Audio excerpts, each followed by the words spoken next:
Historically, slavery is something that people inflict on others, right? You don't, generally speaking, enslave people like yourself. Now, how those borders are drawn may change. So if you go back to ancient Athens, for example, it would have been rare for an Athenian to enslave another Athenian ever. There's a kind of notion that you'll hear a lot of people say that Africans enslaved their own people, and in fact, they didn't. What? Bro, what are you talking about, man? They didn't. They didn't. In 2017, with the technologies we have now, is very, very, very difficult. So imagine 400, 500 years ago in a wooden death trap, stuffing thousands upon thousands on top of each other and bringing us over. It's just not feasible. It just doesn't make any sense. So what better way to lie to us?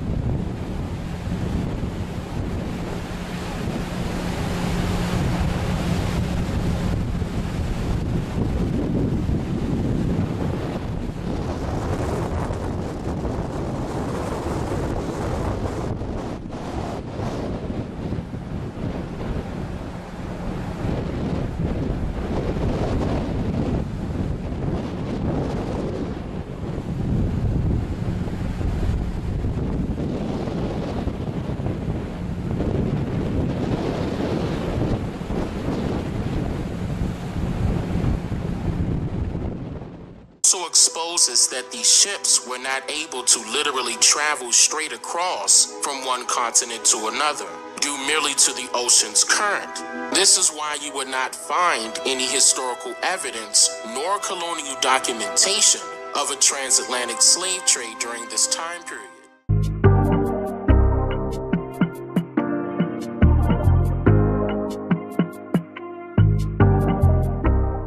First, the origin of the term slave ship allegedly traces back to the English noun slaver, which made a public appearance in the dictionary entitled Walker and Webster Combined in a Dictionary of the English Language, which was published in the year of 1877.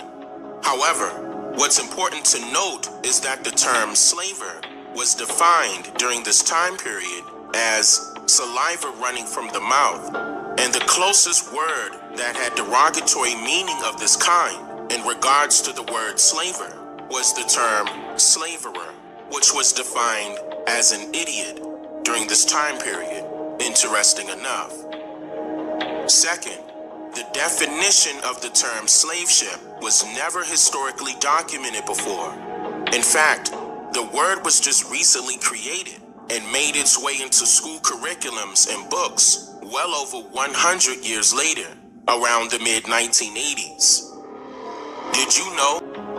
In the year 1828, the word slave was defined as one who has lost the power of resistance, or who surrenders himself to any power, whatever.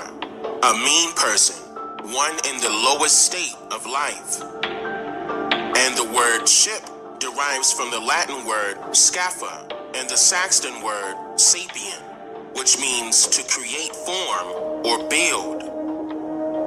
And so, over time, the perception of this depiction of a slave ship is based on a particular portrayal in picture and representation in words, which has been clouded by the idea of conceptualism, deriving from the basis of conceptual art. I want you all to think about the very first time that you have ever heard of the term slavery, and try to recall what you were told about the so-called slave ships amongst these slave stories. Where did these third-party sources retrieve their information about the slave ships in general? These third parties are things like books and movies and even the media that tends to give their cultivated possible descriptions of these so-called slave ships based merely on their perception of what they consider to be a fact, based on information taught by a stranger, or rather by someone else's opinion. For example, fictional movies like 12 Years a Slave and Armistead, then the resurfacing of the story surrounding Clotilda, which was allegedly found and deemed as the last American slave ship, just like the Wanderer. which was also deemed as the last American slave ship.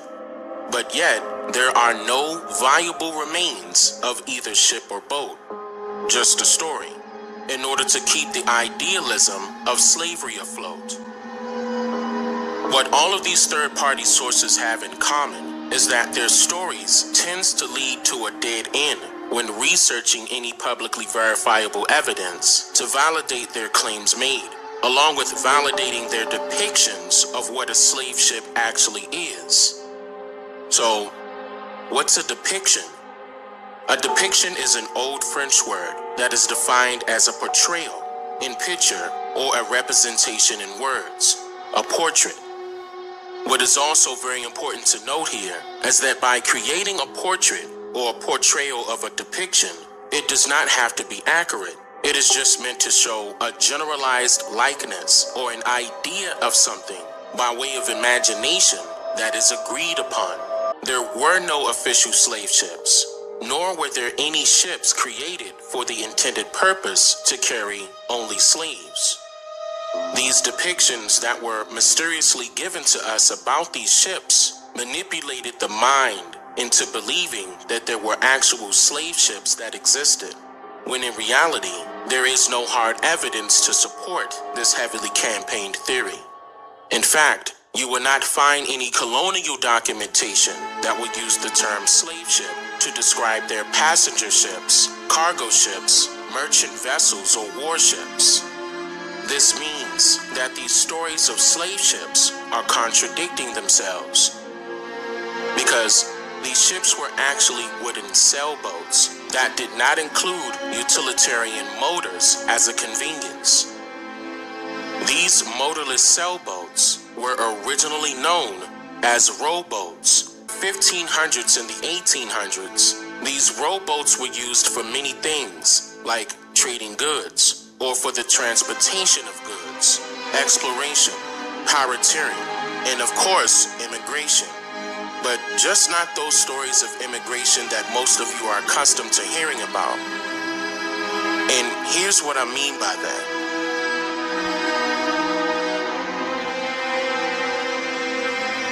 Just imagine a school of people cramming themselves onto a boat today, trying drastically to avoid what's known as immigration. Overcrowded and top-heavy, the wooden fishing boat packed with migrants tipped over, sending hundreds plunging into the sea off the coast of Libya. Some tried to swim, others appeared to be swallowed up by the boat as it capsized. Packing themselves in the trunks of vehicles, and even small cave-like holes underneath the ground, doing whatever it takes to travel to America, due to their belief that America is the land of plenty, with new beginnings for themselves and their families, opportunities for employment and affordable housing, all while risking their lives in hopes of gaining freedom.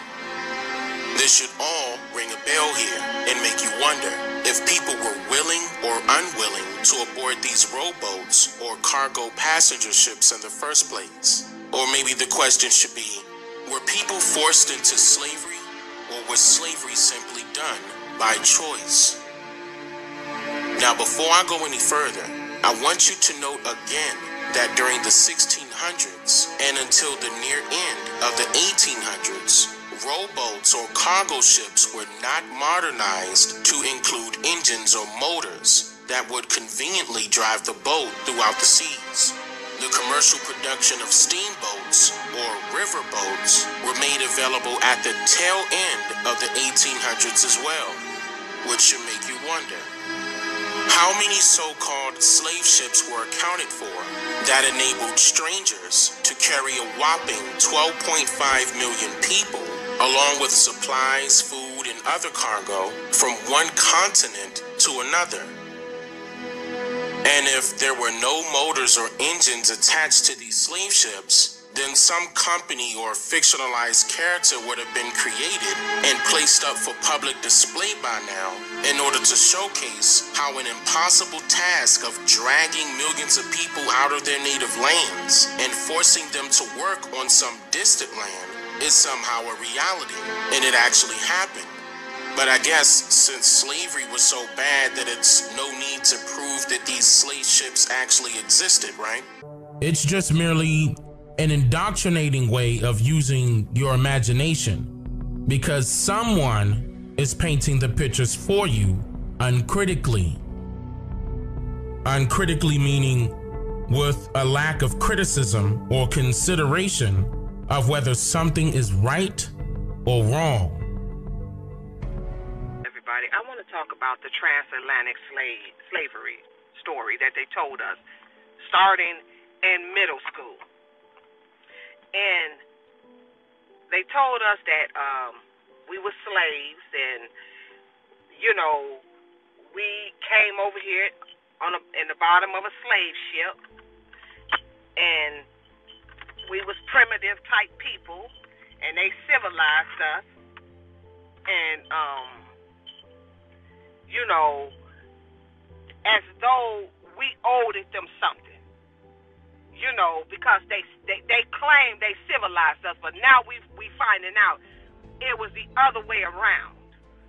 You know, but this is what they told us. We was naked, swinging from trees, and they civilized us and turned us into human beings. You know, and we finding out it's nothing but a bald-faced lie. And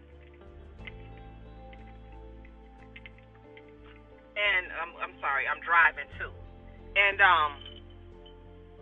the story that they told us, and one thing I don't understand is how, unless, I don't know how the scholars, these so-called scholars, couldn't figure this shit out. We got many people in the healthcare field that could have looked at this story that they told us and said, no, that couldn't have happened. But nobody said anything about this story and critiqued this story and say, no, something is off about this story. Because listen, they told us that we came over here in the bottom of a boat. They didn't tell us it was a 3-month journey. We thinking that it was a couple-day journey. You know, it was a 3 to 4 month journey. And they say they had us packed like sardines. We didn't move for 3 months, but now they saying that they let some of us come up and they rotated us out, whatever. So they claiming they had us packed like sardines in the bottom of a boat. So we pissing and we defecating on each other. Okay. A 3-month journey. And let me tell you, I used to, and she fell at home and she couldn't get up. And what had happened is, when she fell, she defecated on herself, meaning she had a bowel movement. And she had to sit there for 3 days. After the 3rd day, somebody found her. And she had an unstageable pressure ulcer, meaning that it went through the epidermis, the dermis, and the hypodermis. It's a very stormy ocean. So my thing is, how did you all cook all this food for them 300 to 400 slaves? That's what I want to know. How did you, by the Atlantic Ocean being a salt lake, okay, how did you supply water for 3 months? See, all of this needs to be explained. And see, this is what people do. These so-called Pan-African people.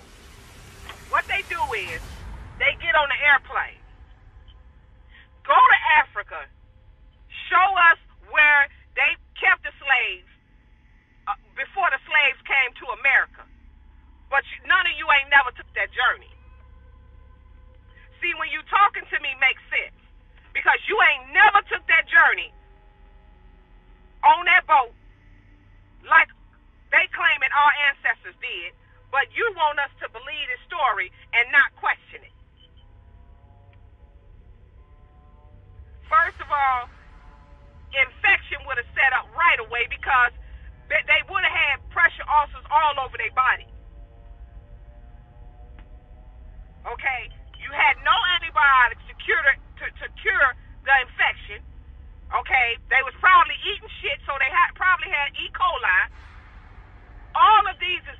if they're not treated. But you're going to tell me that these black people, they wouldn't have survived 2 weeks in that boat like that. They wouldn't have survived 2 weeks. And you telling me about 7 to 8 white men took care of these 300 to 400 slaves and fed them every day. And we actually believe that story. And see, I understand why black people nowadays is homeschooling their kids. Because you have to do that. You have to do that. Because what this public school system do is rape you. Rape you of your confidence. It rapes you of a lot of stuff. And it puts you in a box. And make you feel as though you can only go to a certain level. And you don't even understand they do that because this is your shit. All of this is yours. And now that they know that we know the truth now, the ones that is awakened, now that they know that, they quiet. White folks is quiet. I don't care about no money. I want to know truth. I want to see melanated people free. And we have to free our mind. We have to free our mind. This is what, when people sit up and they talk about reparations, why would you want, okay, this is my thing. That's why I don't get off into it. Because my thing is, why would you want reparations? And they giving you a processed tree. They giving you monopoly money. Why wouldn't you want the whole motherfucking land? Because it's yours. And I'm not saying all pan African people is ageist, but a lot of them is. Because that's what you sticking to. And you mean to tell me that story don't sound fishy to you? Something is wrong with you. And see, a lot of black folks look at the melanated women of today. But I have worked in nursing homes. I have seen black women looking just like them Indians on the picture. And some of them, you know, because a lot of Aboriginal melanated women that was powerful, that knew the secrets, they killed all them off. But if you come here, if you, like me, I have talked to them. And you ask them, and they could be 100 years old, whatever, and ask them, was your grandmother a slave? One woman gonna tell me, nobody in my family was a slave. She said, we own hundreds of acres of land. This is what this woman told me. She don't own nothing now. She said, no, nobody in my family was a slave. Some of them be light-skinned, some of them be black. Beautiful black women. And they still, a lot of them still be in their right mind, but it's a very small percentage of them. Because what they tried to do is break you down to the lowest denominator. And the reason why they did that, because us here in America, we are the most powerful. Everybody keep talking about they waiting for the Americans to rise up. Don't worry, it's coming. It's coming. But the way you imagine it, it's going to be more powerful than that. They ain't ready for what we got for them. They not ready for it. So the transatlantic story that what they told to you was a flat out lie. Was a flat out lie. And I keep saying this, be careful of these black scholars, all these people telling you all this crazy stuff. We want to fight for reparations, but we don't want the whole damn land back. That don't make any sense to me. That don't make any sense to me. You want them to give you processed money that they took from a tree that's a part of the earth, but you whole damn earth back. So, and the problem with this, a lot of us is too damn comfortable. A lot of us don't want to admit that we in war. You can turn on the TV and they can have a camera of a young black man that's 15, 16, 17, and the police blow his brains out. And we then became so immune to it that we look at it and say, "Oh God, I hope that ain't me." We don't have anything to say, and don't understand that they killing powerful children. And see, they want you to see this to keep that fear going on. Okay, so now, keep in mind that was 2 years ago. And believe it or not, this website was changed multiple times to the point where now it even looks different. Does that same information that I shared 2 years ago still exist on this website? Yep, it sure does. And still, the creators of this website never bothered to share where exactly they retrieved their information from. But during their most current video about their website, specific people are placed in the forefront telling you how they created and cultivated this website. The slavevoyages.org website has now completed 10 years of successful operation, drawing on 4 decades of archival research on 5 continents, a revolution in computer processing costs, and with major funding from the National Endowment for the Humanities and the UK's Arts and Humanities Research Board, the site now offers access to details of more than 36,000 slave trading voyages between Africa and the New World, a further 11,400 voyages from one part of the Americas to another part of the Americas, and 92,000 Africans who were forced to make these voyages. Now wait, hold up, wait. Let's stop right here for a second. Henry Louis Gates Jr. just said a number that does not reflect the initial slave trade storyline as we were told. Weren't we forced to believe that 12.5 million enslaved Africans were brought to the Americas?